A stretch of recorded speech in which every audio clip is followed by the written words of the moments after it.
In 1975, the 3 Series was born. An iconic shape was formed immediately, and it has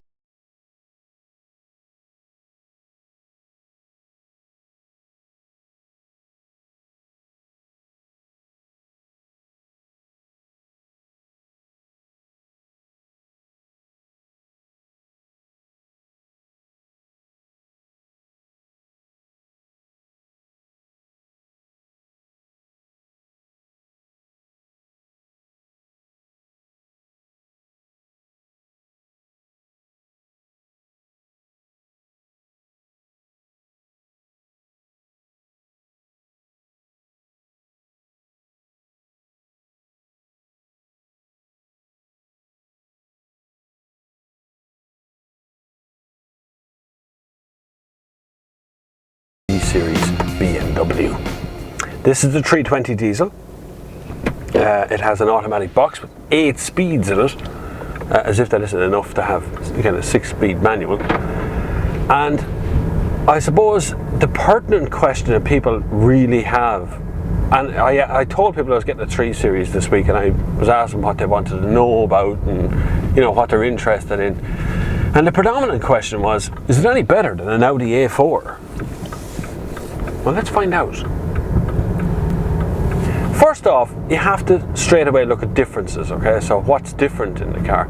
Leaving aside the looks for a second, they're basically the same price, they're basically the same size, and they have kind of the same engines as well. So you got 2-litre diesel, you get an automatic in this, you get an automatic in an Audi A4. The big difference, of course, is that this is rear-wheel drive, and the basic Audi A4 is front-wheel drive. So there's a difference for you, okay? After that, you kind of have to split hairs to find out which one is better than the other. And at the moment, there's a fag paper that separates which one's better than the other one. Simple as that. They're both brilliant.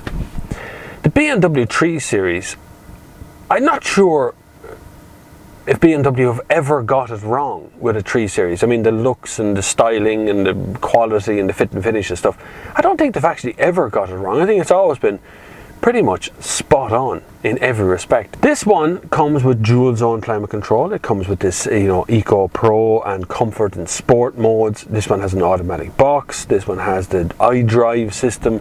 It doesn't have sat nav. It does have a color reversing camera, which is perfectly set at the right angle for reversing, unlike some of the reversing cameras out there, which kind of aren't. They're just not set at the right angles. But as you might imagine, I'm stuck in Dublin now at the moment, cruising about the place,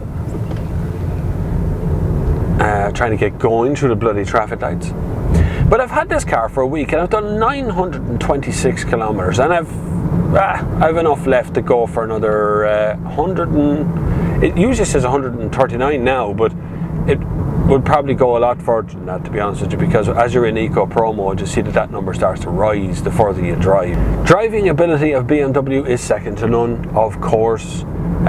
When you turn the steering wheel, the nose points into the corner and the rest of the car follows around behind. It's a lovely experience. If you've never driven a rear-wheel drive modern BMW, you're in for quite a treat as to how they drive these days. It's very competent on the road. It's not a very imposing car. It is kind of at the front, it's quite low-nosed, and it looks angry and mean, and it looks like it means business. But really, from in here, there's a 2-litre diesel, which I suppose the noise of it isn't the most appealing noise I've ever heard from a diesel car. Really, it sounds, it can sound quite agricultural when you're accelerating and going places. The real differences in this one, because this one has standard suspension and kind of normal steering and things, so the real differences between the modes here is Eco Pro kind of makes the gearbox a bit dull. It dulls it down and makes it quiet, and it doesn't change gears as often or as ferociously. It changes gears much more regularly. It doesn't really let the rev counter go above kind of 2,000 revs before it changes gear. It also, of course, stop-start mode is just cut in there now. It turns off or turns down the climate control, so there isn't icy air flying out of everywhere. So that's Eco Pro. That's really all Eco Pro does. Comfort puts the climate control back on full and sharpens up the kind of gear response that happens there, so the gears don't change quite as regularly. It'll hold the gear a bit longer for you. And sport mode does exactly that. So when you go into sport mode, it actually flicks up a gear. It goes into the next part of the gear, and the power is there the whole time you put your foot down. It really wants to go. Seating position is very good. It does feel like I'm in the car rather than on the car. A lot of cars have that problem. It's the way they perch the seat. You seem to be perched on it rather than actually sitting down in it. Whereas the BMW does that perfectly. I'm sitting right down in the seat and as part of the car. And of course, modern engines with these modern things that BMW do means that as soon as I put up anywhere, because it's an automatic, it shuts down. The engine shuts off. You can override that little button here. I don't advise it. I do like the engine actually shutting off. The speedo goes to ready, and you're using no fuel to sit at a traffic light right now. And as soon as you lift your foot off the brake, the engine starts again.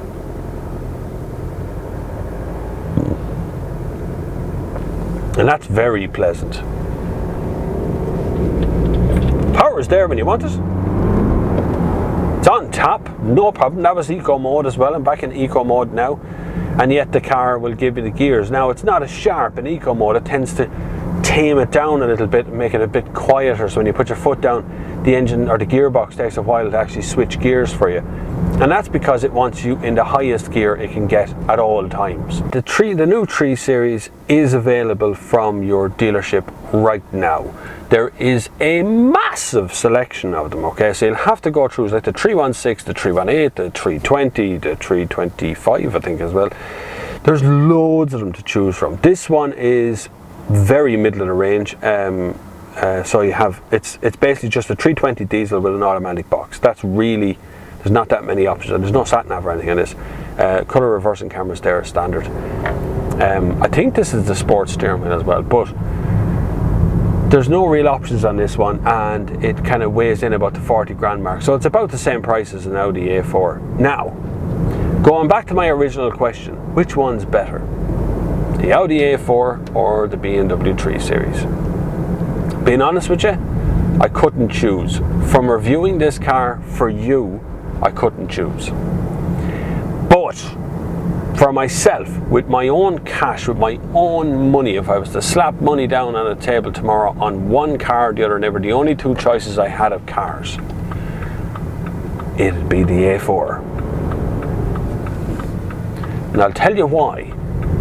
I prefer the styling. I like the looks of the A4 more. I prefer the sound of the engine. I don't think I'd go for the Multitronic gearbox. I think I'd buy either a manual or a DSG box. I'm afraid the Audi A4 at the moment is my winner between the two, because it ticks more of my boxes. For me only, in personal opinion here, if I had to buy one or the other, it would be the A4. Happily, the A4. So sorry BMW, but that's it's by a fag paper in the difference. I'm talking about it's so close between the two as to which one I would actually decide to buy in the end, but I'm afraid it would have to be the A4 for me. Anyway, I still think the BMW is a fabulous car, and lots of you out there will think it's a fabulous car. It really is. It's very, very good. And as a reviewer, I'd have to say you're going to need to get your skinny little arses into both cars, into the A4 or the 3 Series, to decide which one you like more, because it's impossible for me to say. There's no, technically the only real difference is one is rear wheel drive, one is front wheel drive.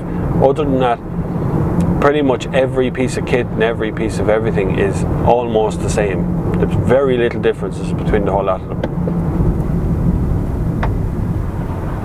The boot's a bit bigger on a 3 Series. By a bit, I mean bit. But it really.